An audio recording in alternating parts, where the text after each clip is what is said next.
Olá, tudo bem? Eu sou a Georgia Fausti do canal Plano G e o vídeo de hoje é o primeiro de vários que serão um pouco mais acadêmicos.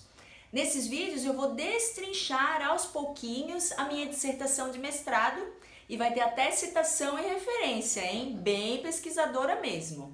Para quem não assistiu ao meu vídeo de apresentação, a minha pesquisa foi sobre performances de gênero em meninas com altas habilidades e superdotação, sob o aporte teórico da sociologia da infância. A sociologia da infância é uma área de conhecimento relativamente nova, porém bastante densa na sua produção e que tem um impacto significativo na forma de se pensar e se pesquisar sobre e com crianças. Podemos dizer que tudo mudou depois do surgimento da SI, que é o apelido carinhoso para a sociologia da infância. Antes de nós começarmos, não custa repetir, deixe o seu like, se inscreva no canal, ative as notificações. Todas prontas? Vamos lá!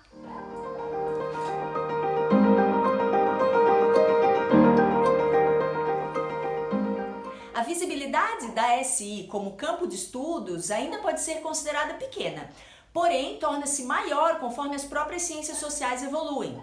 Dentro da SI, nós buscamos não ver mais as crianças dentro de um viés positivista. Lembra da faculdade de pedagogia, onde as crianças são consideradas um receptáculo vazio, apto a receber conhecimento de maneira passiva? Nós priorizamos as relações e negociações que as crianças estabelecem com o mundo à sua volta e em como elas lidam com aquilo que lhes é oferecido. Ou seja, o entendimento é o de que as crianças são sujeitos sociais e de direitos, não apenas nas relações educativas, mas em todas as esferas em que elas estejam inseridas. Trata-se de compreender aquilo que a criança faz de si e aquilo que se faz dela, e não somente aquilo que as instituições inventam para ela.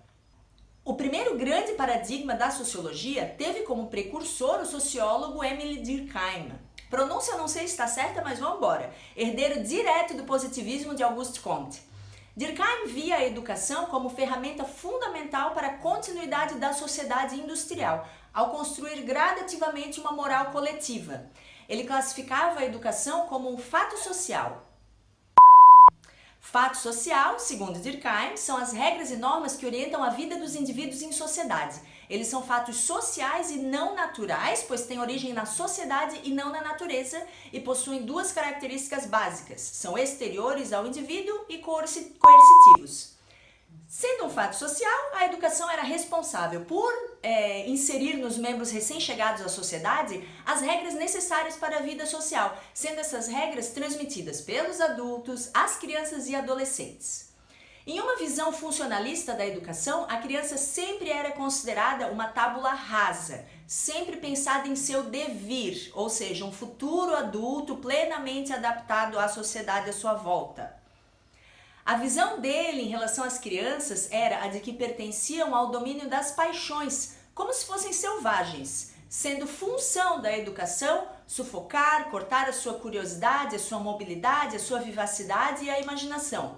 A obediência seria transformada pelo dispositivo pedagógico em um espírito de disciplina, tendo o adulto civilizado como modelo, e os instintos da criança deveriam ser vigiados, medidos e avaliados. A função da disciplina é, portanto, a de instrumento moral. A concepção de homem, da qual deriva a teoria da educação de Durkheim, é uma na qual o homem é dominado por um egoísmo natural e por isso tem a necessidade de ser disciplinado. O contrário do Rousseau, né? A visão de Durkheim, um dos pais da sociologia, sobre a criança e a função da educação são importantes de serem delineados nesse nosso vídeo introdutório, porque a visão positivista e funcionalista teorizada por ele ainda se faz muito presente nas práticas pedagógicas e no senso comum relacionado à educação e à infância. E porque foi em contraposição a essa visão que a sociologia da infância se consolidou. Foi a partir das décadas de 50 e 60 que temas relacionados à escola, especialmente o fracasso escolar, tomaram destaque especial na sociologia. Essa fase da história da sociologia da educação é o momento em que a educação se constitui como um campo de pesquisa, como um ramo da sociologia, e a gente pode dividir ela em 3 períodos. De 45 a 65, a institucionalização da disciplina. De 65 a 75, o olhar radical, quando a sociologia da educação se torna uma sociologia crítica. e de 75 até hoje, a explosão do objeto e a destruição dos paradigmas.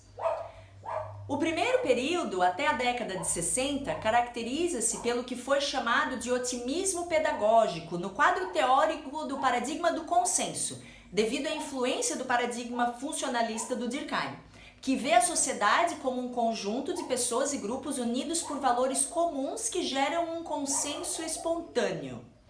O contexto era o da Guerra Fria, com intensa competição entre o mundo capitalista e o socialista e a necessidade, portanto, de que houvesse uma integração interna.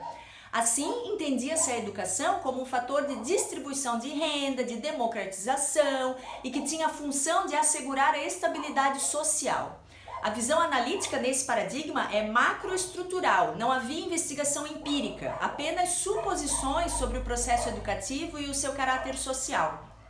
As correntes evolucionista, não evolucionista e estrutural funcionalista que embasavam esse paradigma do consenso tinham como elemento marcante o organicismo, ou seja, a concepção de que a sociedade pode ser comparada a um corpo vivo. Da mesma forma que corpos e organismos se transformam, as sociedades também gradualmente e constantemente evoluem das formas simples para as mais complexas, e o modelo de progresso a ser atingido nessa moldura era a sociedade industrial, ocidental. As críticas em relação ao paradigma do consenso dizem respeito ao seu interesse maior em explicar a estabilidade em detrimento da mudança social, essa última sendo vista como uma patologia. A estratificação social é explicada com a valorização do diferencial dos indivíduos, a meritocracia, e legitimando a manutenção das desigualdades sociais. O otimismo pedagógico foi sucedido nos anos 70 pelo pessimismo pedagógico, no âmbito agora do paradigma do conflito, que entende a sociedade como um conjunto de grupos em contínuo conflito, onde o consenso não é espontâneo, mas sim imposto. Nesse novo paradigma, entendia-se que a educação, através das reformas educacionais empreendidas, não havia satisfeito as expectativas criadas em relação aos seus efeitos sociais, passando a ser entendida então como um processo de manutenção do poder já estabelecido.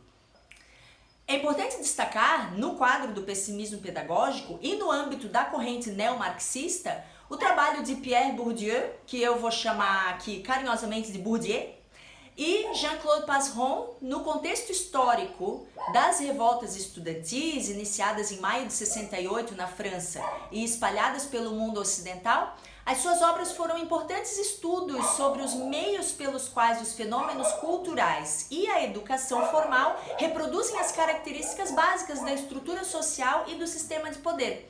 Duas grandes obras em especial seguem sendo referência na sociologia da educação: Os Herdeiros, de 68, e A Reprodução, de 1970. Nelas, os sociólogos franceses estabeleceram o conceito de hábitos e argumentaram contra a ideia da escola como ferramenta de promoção da igualdade social. Além disso, eles definiram o arbitrário cultural como sendo os valores morais pertencentes à classe dominante, que são repassados às crianças de forma geral através da educação. Esses autores elaboraram também o conceito de capital cultural, tendo por referência o conceito marxista de capital econômico, como determinante na produção e reprodução da dominação de classe.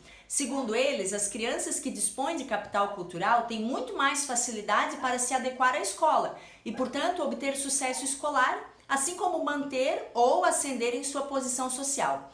Esses conceitos, bem como outros desenvolvidos por esses dois pensadores, serão explicados com maior detalhe em vídeos posteriores. O importante a destacar é que, nesse momento da sociologia da educação, a escola passa a ser entendida como um mecanismo de conservação do status quo. Portanto, mecanismo de reprodução das estruturas sociais, ou seja, estamos no paradigma da reprodução.